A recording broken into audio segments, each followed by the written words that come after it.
Now, we mentioned the Supreme Court didn't stop this execution this evening. At least one Supreme Court justice, though, opposed that decision, basing her objection on the controversy surrounding Tennessee's three-drug protocol. Justice Sonia Sotomayor writing in her dissent here, if the law permits this execution to go forward in spite of the horrific final minutes that Irick may well experience, then we have stopped being a civilized nation and accepted barbarism. Now, she wasn't alone here in her thoughts on not wanting this execution to happen.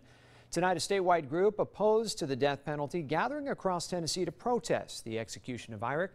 Now, Tennesseans for Alternatives to the death penalty met at the Shalom House at church on Savior tonight. Now, the group coming together to also remember all the victims of violent crimes, including Paula Dyer.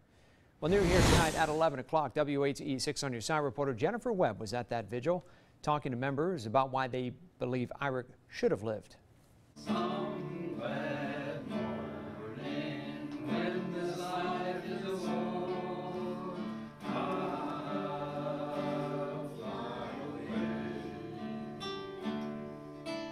The gospel hymn, I'll Fly Away, is often played at funerals, but tonight it was played before Billy Ray Irick's execution and can be heard from the Shalom House at the Church of the Savior here in Knoxville.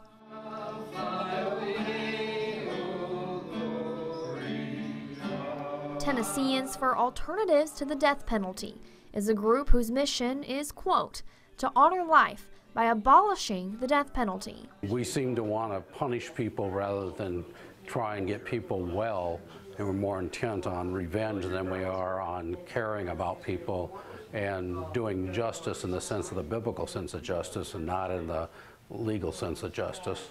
Justin Phillips is a board member with the group. He says there are several reasons Irick should not be given the death penalty. His mental illness that somehow did not find its way into his case.